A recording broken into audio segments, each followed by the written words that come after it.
मुरली अमृत की धारा है धारा, जो देती दुखों से किनारा।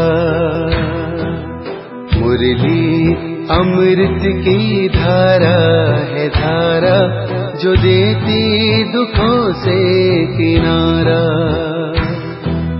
भूले जीवन में हो जाए शिव बाबा मुरली में समझाए। भूले जीवन में हो जाए शिव बाबा मुरली में समझाए। ओम शांति। आज की तारीख है 10/8/2022 की साकार मुरली। बाबा के महावाक्य: मीठे बच्चे घड़ी घड़ी देही अभिमानी बनने की प्रैक्टिस करो। मैं आत्मा हूँ, एक शरीर छोड़ दूसरा लेती हूँ, अब मुझे घर जाना है। प्रश्न: सबसे मुख्य त्योहार कौन सा है और क्यों? उत्तर: सबसे मुख्य त्योहार है रक्षाबंधन, क्योंकि बाप जब पवित्रता की राखी बांधते हैं तो भारत स्वर्ग बन जाता है। रक्षाबंधन पर तुम बच्चे सबको समझा सकते हो कि यह त्योहार मनाना कब से शुरू हुआ और क्यों। सतयुग में इस बंधन की दरकार ही नहीं, लेकिन वह कह देते हैं यह रक्षाबंधन तो परंपरा से चलता आया है। गीत: जय जय अम्बे माँ।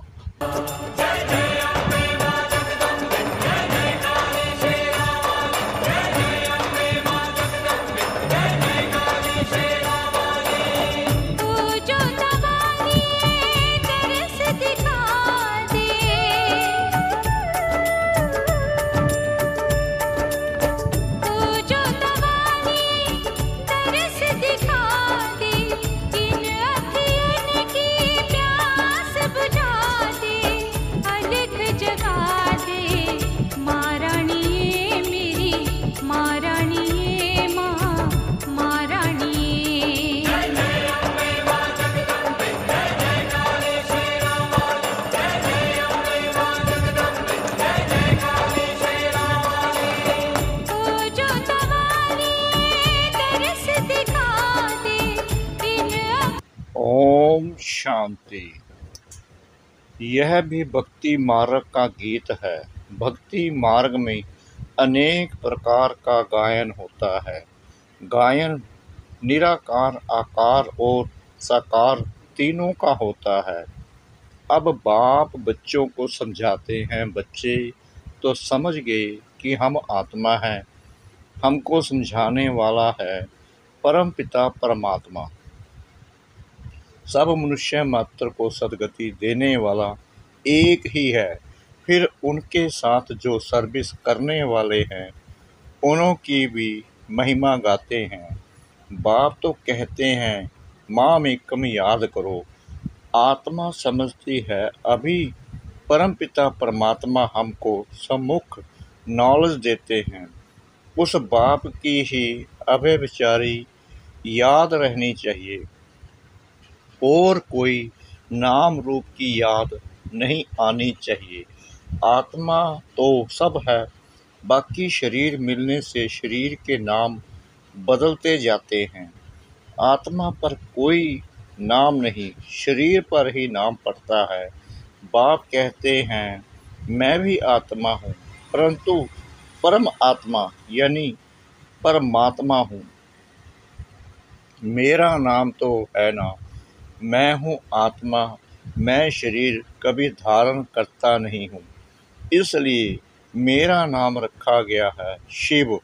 और सभी के शरीर के नाम पड़ते हैं। मेरा तो शरीर नहीं है, नाम तो चाहिए ना। नहीं तो मैं भी आत्मा, तो फिर परमात्मा कौन है? मैं हूँ परम आत्मा, मेरा नाम है शिव। जो भी पूजा करते हैं लिंग की करते हैं। लिंग पत्थर को ही परमात्मा कहते रहते, फिर जैसी भाषा वैसा नाम, परंतु चीज एक ही है। जैसे तुम्हारी आत्मा वैसे मेरी है। तुम भी बिंदी, मैं भी बिंदी हूँ। मुझ बिंदी का नाम है शिव। पहचान के लिए नाम तो चाहिए ना। इस समय ब्रह्मा सरस्वती जो बड़े से बड़े हैं, उनको भी सद्गति मिल रही है। सद्गति तो सभी आत्माओं को मिलनी है। सभी आत्माएं परम धाम में रहती हैं, फिर भी परमात्मा को तो अलग रखेंगे ना। सबको अपना अपना पाठ मिला हुआ है। सारी रुद्रमाला का बीज रूप बाप है ना। सभी उनको याद करते हैं। ओ गॉड फादर, सभी जगह फादर को याद करते हैं, मदर को नहीं। यहाँ भारत में ही आकर पतितों को पावन बनाते हैं। मदर भी एडॉप्टेड है। सरस्वती को भी परमपिता परमात्मा ने ब्रह्मा द्वारा एडॉप्ट किया और फिर इसमें प्रवेश किया है। यह एडॉप्शन और प्रकार की है। थ्रू तो कोई चाहिए ना। कहते हैं इन द्वारा मैं नॉलेज सुनाता हूँ, इन द्वारा बच्चे एडॉप्ट करता हूँ, तो यह माता भी सिद्ध होती है। परवर्ती मार्ग है ना, परंतु है तो मेल, इसलिए मुख्य सरस्वती को माता के पद पर रखा जाता है। यह बड़े गुहा राज समझने के हैं। प्रजापिता है ना, प्रजा को रचने वाला। इन द्वारा वह रचते हैं। ऐसे नहीं कि सरस्वती द्वारा कोई एडॉप्ट करते हैं, नहीं। यह तो बड़ी समझ की बात है। पहले पहले बाप का परिचय देना होता है। गाते भी हैं पतित पावन आओ। यह किसने कहा? आत्मा ने, क्योंकि आत्मा और शरीर दोनों ही पतित हैं। पहले तो अपने को आत्मा समझना है। आत्मा ही कहती है मैं शरीर लेता हूँ, छोड़ता हूँ। एक एक बात निश्चय में बिठानी होती है, क्योंकि नई बात है ना। और जो सुनाते हैं वह है मनुष्य, भगवान तो नहीं। जब कोई आते हैं तो पहले पहले यह समझाओ कि आत्मा और शरीर दो चीज़ें हैं। आत्मा अविनाशी है। पहले अपने को आत्मा समझो। मैं मजिस्ट्रेट हूँ। यह किसने कहा? आत्मा इन ऑर्गन से कहती है। आत्मा जानती है मेरे शरीर का नाम भी है और पद भी है मजिस्ट्रेट का। यह शरीर छोड़ने से मजिस्ट्रेट पद और शरीर का नाम रूप सब बदल जाएगा, पद भी दूसरा हो जाएगा। तो पहले पहले आत्म अभिमानी बनना है। मनुष्यों को तो आत्मा का ज्ञान भी नहीं है। पहले आत्मा का ज्ञान देकर फिर समझाओ। आत्मा का बाप तो परमात्मा है। आत्मा दुखी होती है तो पुकारती है ओ गॉड फादर। वहीं पतित पावन है। आत्माएं सभी पतित हो गई हैं, तो जरूर परमपिता परमात्मा को आना पड़े। पतित दुनिया और पतित शरीर में बाप खुद कहते हैं मुझ दूर देश के रहने वाले को बुलाते हैं, क्योंकि तुम पतित हो, मैं एवर पावन हूँ। भारत पावन था, अभी पतित है। पतित पावन बाप आकर आत्माओं से बात करते हैं। ब्रह्मा तन में आकर समझाते हैं, इसलिए इनका नाम है प्रजापिता। ब्रह्मा द्वारा प्रजा रचते हैं। कौन सी? जरूर नई प्रजा रचेंगे। आत्माओं जो पवित्र हैं उनको पवित्र बनाते हैं। आत्मा पुकारती है हमको दुख से छुड़ाओ, लिबरेट करो। सबको लिबरेट करते हैं। माया ने सबको दुखी किया है। सीताओं ने पुकारा है ना। एक तो सीता नहीं, सब रावण की जेल में विकारी भ्रष्टाचारी बन गए हैं। है ही रावण राज्य, राम तो है ही निराकार। राम राम कहते हैं ना, एक को ही जपते हैं। गॉड फादर शिव निराकार, तो उनको ऑर्गन्स चाहिए ना। तो शिव बाबा इन द्वारा बैठ समझाते हैं तुम आत्मा भी पतित हो तो शरीर भी पतित है। अभी तुम श्याम हो, फिर सुंदर बनते हो। बाबा ज्ञान का सागर, ज्ञान की वर्षा करते हैं। जिससे तुम गोरे बन जाते हो। भारतवासी गोरे थे, फिर कामचिता पर चढ़ सावरे वैश्य शूद्रवंशी बन पड़े हैं। चढ़ती कला पाप करते हैं, फिर रावण आता है तो सबकी उतरती कला हो जाती है। भारत में पहले देवताओं का राज्य था, अभी नहीं है। परमात्मा इस शरीर द्वारा तुम बच्चों को समझाते हैं। जो वर्षा लेने वाले हैं उनको खुशी का पारा चढ़ता रहेगा। श्रीमत पर तो जरूर चलना होगा। आप पावन बनाने आए हो, मैं भी जरूर पावन बनूंगा, तभी पावन दुनिया का मालिक बनूंगा। यह प्रतिज्ञा करनी होती है, यही राखी बंधन है। बच्चे प्रतिज्ञा करते हैं बाप से। यह कोई लौकिक देहधारी बाप नहीं है, यह तो निराकार है। इनमें प्रवेश किया है, कहते हैं तुम भी देही अभिमानी बनो, अपने को आत्मा समझ मुझ परम पिता परमात्मा को याद करो। भारत में ही प्योरिटी थी तो कितनी पीस प्रॉस्पेरिटी थी, और कोई धर्म वाला नहीं था। तुम कहेंगे बाबा हमको ऐसा समझाते हैं, तुम भी समझो। बाप को याद करने से ही विक्रम विनाश होंगे। पावन बनाने वाला एक ही बाप है। बाप समझाते हैं तुम आत्मा हो, तुम्हारा सब धर्म शांति है। तुम शांति धाम के रहने वाले हो, तुम कर्म योगी हो। साइलेंस में तुम कितना समय रहेंगे। अपने को आत्मा समझ बाप को याद करो तो विक्रम विनाश होंगे। कलयुग में है ही सब पतित। तुम जानते हो हम संगम पर पावन बन रहे हैं। पतित दुनिया का विनाश होना है। यह महाभारत लड़ाई है। नेचुरल कैलेमिटीज होती है, इन द्वारा पुरानी दुनिया खलास होनी है। नई दुनिया में है ही देवताओं का राज्य। तो अभी हम परमपिता परमात्मा के फरमान पर चलते हैं, उनकी श्रीमत मिलती है। यह नॉलेज बड़ी समझने की है। बोलो ऐसे नहीं कि एक कान से सुन दूसरे कान से निकाल देना है। यहाँ तो पढ़ना है। 7 दिन की भट्ठी भी मशहूर है। 7 रोज बैठ कर समझो बाप को और अपने जन्मों को जानो। हम कैसे पतित बने हैं, फिर कैसे पावन बनना है। अगर नहीं समझेंगे तो पछताना पड़ेगा, क्योंकि सिर पर पापों का बोझा बहुत है। एक ही बाप मोस्ट विलविड है, जो हमें पावन दुनिया का मालिक बनाते हैं। बाकी तो सभी एक दो को पतित ही बनाते हैं। सतयुग में पवित्र गृहस्थ था, अब अपवित्र बने हैं। यह है ही रावण राज्य। अब स्वर्ग में चलना है तो पावन बनना है, तभी बेहद के बाप से वर्षा मिलेगा। यह तो याद करो हम शांति धाम के वासी हैं, फिर सुख धाम में गए, अभी तो दुख धाम है, फिर जाना है शांति धाम। इसलिए देही अभिमानी बनना है। बाप कहते हैं घर में रहते एक तो पवित्र बनो, दूसरा मुझे याद करो, तो पाप नाश हो जाएंगे। याद नहीं करेंगे, पवित्र नहीं रहेंगे, तो विक्रम कैसे विनाश होंगे।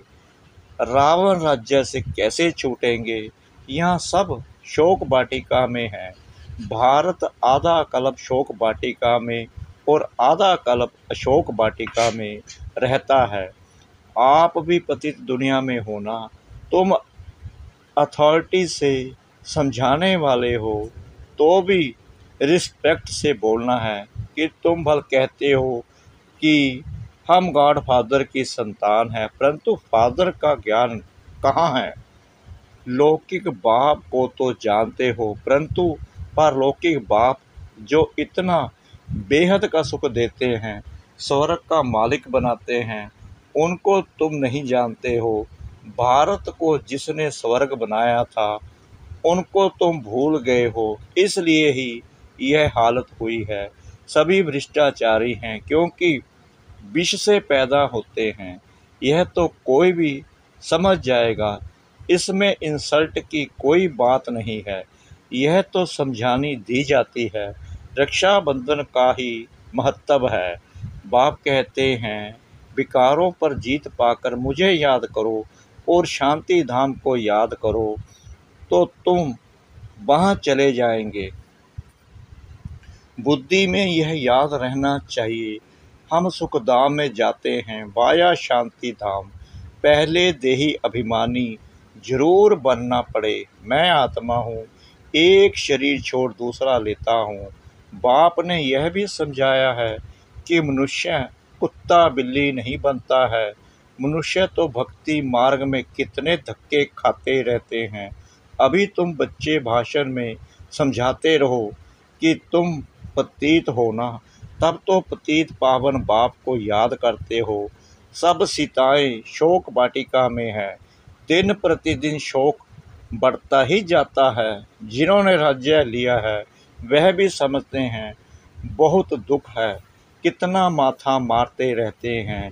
एक को शांत कराते तो दूसरा खड़ा हो जाता है, लड़ाई लगती ही रहती है। शांति के बदले और ही अशांति होती जाती है। बाप आकर इस दुख अशांति को मिटाए सुखधाम बना देते हैं। पुरानी दुनिया में है दुख, नई दुनिया में है सुख। यह राखी बंधन का बड़ा त्योहार है। समझाना है यह रिवाज किसने डाला है। पतित पावन परमपिता परमात्मा, उसने आकर पवित्रता की प्रतिज्ञा कराई है। 5000 वर्ष पहले प्रतिज्ञा की थी। अब फिर परमपिता परमात्मा से बुद्धि योग लगाओ तो तुम पावन बन जाएंगे। पूछो, राखी कब से बांधते आए हो? कहते हैं यह तो अनादि कायदा है। अरे, पावन दुनिया में थोड़ी राखी बांधेंगे, यहाँ तो कोई पावन है नहीं। अब बाप फरमान करते हैं कि पवित्र बनो तो पवित्र दुनिया में चलेंगे। प्योरिटी है फर्स्ट। पवित्र प्रवृत्ति मार्ग था, अब नहीं है। स्वर्ग में दुख का नाम ही नहीं होता है, नरक में फिर सुख का नाम नहीं होता है। भ्रष्टाचारियों को अल्पकाल का सुख मिलता, शिष्टाचारियों को आधा कल्प सुख मिलता है। यह तो जानते हो। राखी उत्सव पास होगा, कहेंगे हूबहू कल्प पहले भी हुआ था। ड्रामा को पूरा ना समझने के कारण मूंझ भी पड़ते हैं। पहले पहले परिचय देना है बाप का, बाप ही आकर लिबरेट करते हैं। राखी बंधन कब से शुरू हुआ, इनका भी बड़ा महत्व है, लिख देना चाहिए। आकर समझो, कोई को भी समझाओ, कहाँ भी भाषण के लिए जगह दे। कांग्रेस वाले दुकानों पर खड़े होकर भाषण करते हैं तो ढेर आ जाते हैं। सर्विस के लिए पुरुषार्थ करना चाहिए। अच्छा, मीठे मीठे सिखला दे बच्चों प्रति माता पिता बाप दादा का याद प्यार और गुड मॉर्निंग। रूहानी बाप की रूहानी बच्चों को नमस्ते। हम रूहानी बच्चों की रूहानी बाप दादा को श्रद्धा भरी प्रेम भरी नमस्ते। शुक्रिया बाबा, शुक्रिया बाबा, शुक्रिया बाबा, इस मीठी मीठी मीठी मुरली के लिए। धारणा के लिए मुख्य सार। नंबर 1, अथॉरिटी के साथ साथ बहुत रिस्पेक्ट से बात करनी है। सबको पतित से पावन बनाने की युक्ति बतानी है। नंबर 2, एक अव्यभिचारी याद में रहना है।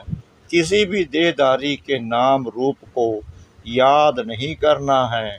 पावन बनने की ही प्रतिज्ञा बाप से करनी है। वरदान, हद की इच्छाओं का त्याग कर अच्छा बनने की विधि द्वारा सर्व प्राप्ति संपन्न भव। जो हद की इच्छाएं रखते हैं उनकी इच्छाएं कभी पूरी नहीं होती। अच्छा बनने वालों की सभी शुभ इच्छाएं सब पूरी हो जाती हैं। दाता के बच्चों को कुछ भी मांगने की आवश्यकता नहीं है। मांगने से कुछ भी मिलता नहीं है। मांगना अर्थात इच्छा, बेहद की सेवा का संकल्प बिना हद की इच्छा के होगा तो अवश्य पूरा होगा। इसलिए हद की इच्छा के बजाय अच्छा बनने की विधि अपना लो तो सर्व प्राप्तियों से संपन्न हो जाएंगे। स्लोगन: याद और निस्वार्थ सेवा द्वारा मायाजित बनना ही विजयी बनना है। याद और निस्वार्थ सेवा द्वारा मायाजित बनना ही विजयी बनना है। ओम शांति।